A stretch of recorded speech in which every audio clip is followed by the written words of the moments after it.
আসসালামু আলাইকুম দর্শক, জালাল ভাইকে বাড়ি গেলাম। পুয়াইরেছে পর পুয়াইরে বড় মাছ অন্য মাছ কিনবো করে অনেকক্ষণ বই জড়িয়েছি। হ্যাঁ, পুয়াইরে সব বেশি পাঙ্গাস মাছই বেশি ভাই।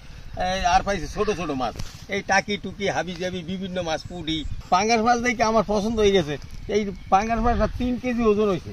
3 কেজি ওজন এই পাঙ্গাস মাছটা লই এককাল সাদা ফাঙ্গাস, ওই যে ফাঙ্গাস রাগ করে এককালে ওই নদীর ফাঙ্গাসের মতন। অবশ্য ওখানে ওই পুহের লাগাবার ওই খালের লাইন আছে, এই খালের লাইনে পানি আয় যায়, তো এই জন্য মনে হয়। দাম নেছে কেমন? দাম নেছে বলতে ও কইছে যে ভাই 250 টাকা করে। শেষে আমি 250 টাকা না, একটু কমাই দিলাম, আমি পাঙ্গাসে গিয়ে নিই। 3 কেজি ওই 50 গ্রাম হয়েছে 3 কেজি। তাই 3 কেজির দাম হয় 750 টাকা, শেষে 650 টাকা। দেখ দিয়ে একটা নদীর ফাঙ্গাসের মতন দেখায়। নামাবো, আমি নামাই তোর দেখাবো। আয় আয় তোর মাছটা দেখাই।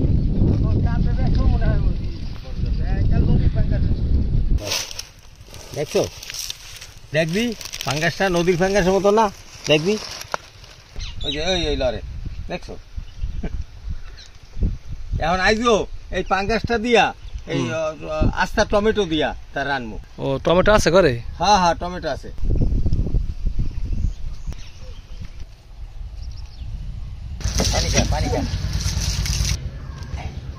একদম সাদা, এই পাঙ্গাস খাইতেও মজা। দেখবি দাদা, দেখো কত বড় একটা পাঙ্গাস আছে। আমার পছন্দের মাছই আছে। এই জালাল ভাই পুকুর আছে, এই পুকুর থেকে আনছি। দেখো নদীর পাঙ্গাসের মতন সাদা।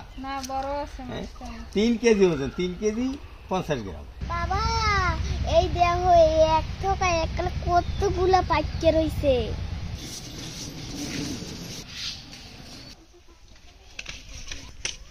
নদীর পাঙ্গাসের মতো একটা শক্ত।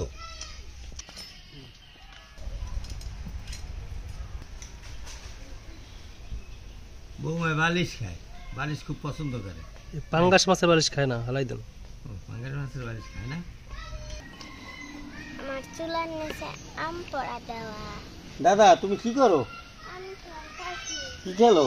ও কি রান্দাবাড়ি করো? রান্ধো রান্ধো। পাঙ্গাস মাছ রান্ধবা না?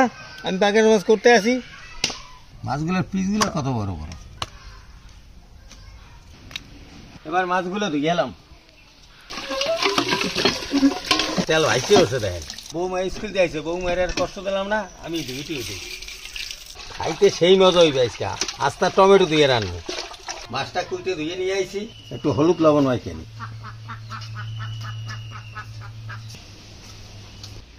এবার মাছটা ভাইতে নেব।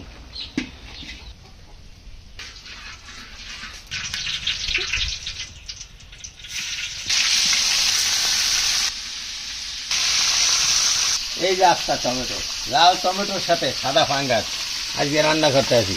অস্থির একটা মজা হইবে।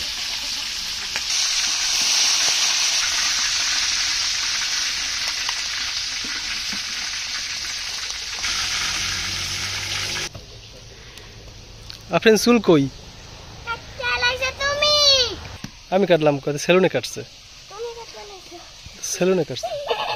দাদু শাক লাগাইবে। শাক লাগাইবে? ওই যে দাদু। মাছ ভাজা হয়ে গেছে, এখন মশলা কষে এই মাছটা রান্না দিলাম। পেঁয়াজ রসুন জিরা বাটা, একটু মশলার ভাজি, হলুদ মরিচের গুঁড়া, স্বাদ মতো লবণ। মশলা কষা হয়েছে, এখন মাছগুলো দিয়ে দেবো।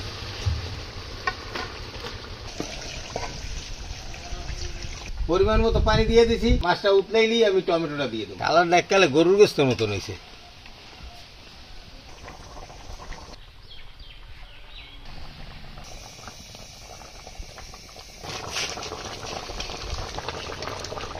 মাছ রান্না হয়ে গেছে, এখন উঠে গেলাম।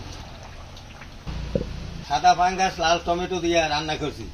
রান্নার যে ঘ্রাণ আসতেছে তাতে মনে হয় যে অনেক মজা হইবে, কিন্তু এখন তো আর খাইতে পারবো না। ইফতারি পরে খামো ইনশাল্লাহ। যে কালারটা কি দেখেন।